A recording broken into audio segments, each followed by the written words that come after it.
प्रभु यीशु मसीह के नाम में आप सभी को शालोम।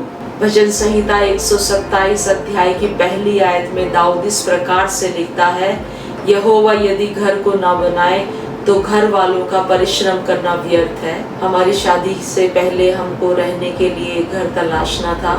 एक छोटा सा गवर्नमेंट फ्लैट हमने देखा शादी के बाद रहने के लिए, और मुझे हल्दी लग गई थी 5 दिन पहले।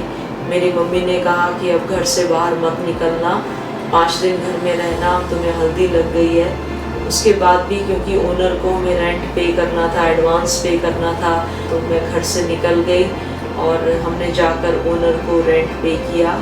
रास्ते में जब हम रेंट पे करके आ रहे थे, एडवांस देकर आ रहे थे, मैंने अपने पति की तरफ देखा और मैंने मन में सोचा कि किराए का घर है, आगे के जीवन में संघर्ष है, लेकिन मैंने प्रभु के ऊपर विश्वास करके अपने गृहस्थी को शुरू कर दिया और मैं किराए के घर में चली गई। परमेश्वर ने हमको एक छोटा सा सरकारी मकान दिया रहने के लिए। वहाँ पर हम 9 साल रहे। प्रभु ने हमें 2 संतान दी वहाँ पर, और हमने बच्चों के बीच में सेवा का काम शुरू किया। वहाँ पर बच्चों को हम इकट्ठा करते थे अपने घर में और प्रभु यीशु मसीह के बारे में उनको बताते थे। 9 साल के बाद वहाँ की जो कम्युनिटी थी उनको अच्छा नहीं लगा हम बच्चों को यीशु मसीह के बारे में बताते हैं, तो वहाँ से हमें उन्होंने निकाल दिया। जिस दिन हम वहाँ से शिफ्ट कर रहे थे, उस रात को हम सामान बांध रहे थे, मुझे याद है मेरे दोनों बच्चे रोने लगे क्योंकि उनके दोस्त वहाँ पर थे, वो वहाँ पर पैदा हुए थे, और उनको रोता देखकर मैं भी रोने लगी क्योंकि उनके दोस्त वहाँ से छूट रहे थे। हम अब नई जगह जाने वाले थे, तो मैं रोकर सो गई।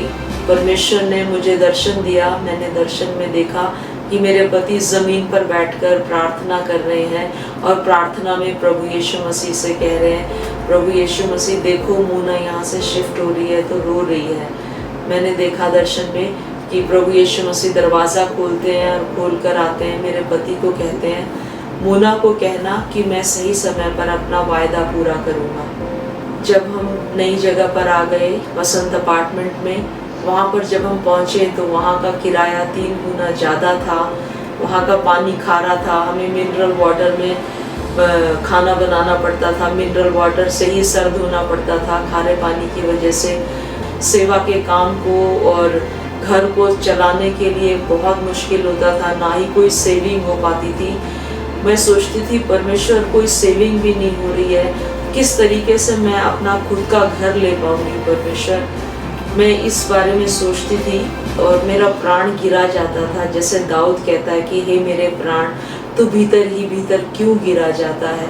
मैं अपनी माँ और अपनी बहनों से जब मिलती थी तो मैं उनसे कहती थी कि मेरा मन ऐसा करता है कि मैं भाग कर जाकर अपने घर चली जाऊँ। और इस लॉकडाउन के समय में मेरे प्रियो, मेरा घर में रहना बहुत मुश्किल हो गया था और मैं ये सोचती थी परमेश्वर किस तरीके से इस किराए के घर से मेरा छुटकारा होगा, परमेश्वर कैसे आप मुझे मेरा खुद का घर देंगे।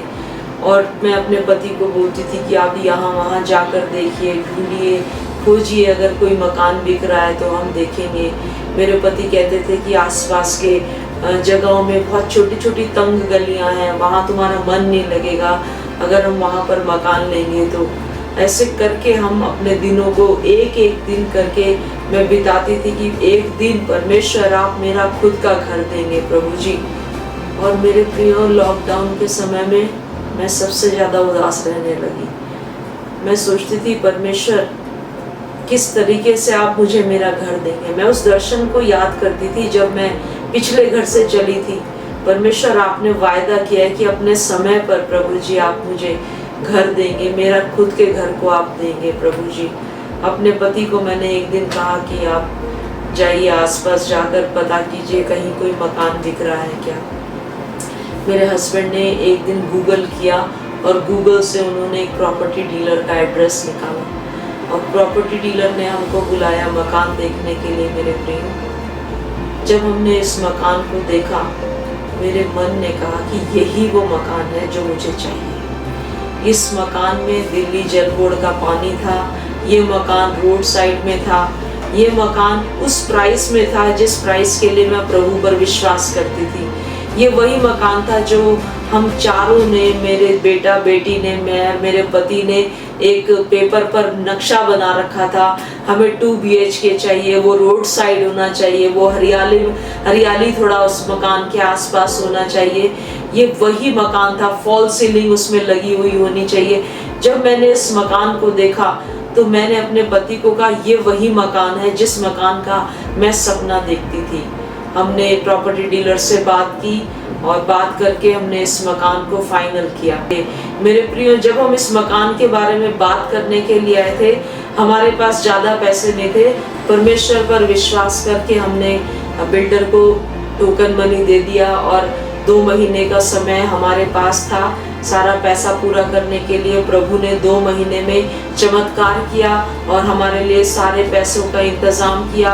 ना कि इस घर को खरीदने के लिए इंतजाम किया, लेकिन फर्नीचर के लिए भी परमेश्वर ने हमको पैसा दिया। मुझे याद आता है वो दर्शन, जब पिछले साल मैं अपने घर में लेटी हुई थी, मैंने दर्शन में देखा प्रभु यीशु मसीह दरवाज़ा खटखटाते हैं और मैं जब दरवाज़ा खोलती हूँ तो देखती हूँ दरवाजे पर यीशु मसीह खड़े हुए हैं और उनके हाथ में एक पुराना पुलपिट का टुकड़ा है और वो लेकर अंदर आते हैं। मैंने प्रभु को कहा, प्रभु जी मैंने तो नया पुलपिट खरीद लिया है, ये आप पुराना टूटा हुआ पुलपिट क्यों लेकर आए हैं? प्रभु यीशु मसीह कहते हैं कि नहीं, मैं अपने स्टाइल का पुलपिट बनाऊंगा।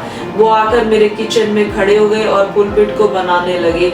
मैं दर्शन में अपने पति को कह रही हूँ, प्रभु यीशु मसीह आए हैं, चलो घर की सफाई कर लेते हैं हम लोग मिलकर। तो मैं घर की सफाई कर रही हूँ और बीच में मैं आकर प्रभु यीशु मसीह के पास खड़ी हो गई और यीशु मसीह क्या काम कर रहे हैं, कैसे पुलपिट बना रहे हैं, उसको देखने के लिए यीशु मसीह मेरे हाथ में एक लकड़ी का टुकड़ा देते हैं और कहते हैं कि इस लकड़ी के टुकड़े से अपना घर सजा लेना। और मैं परमेश्वर का धन्यवाद करती हूँ कि वही लकड़ी का टुकड़ा जिसने मेरे पूरे घर को सजा दिया, पूरा नया फर्नीचर प्रभु ने मुझे दिया।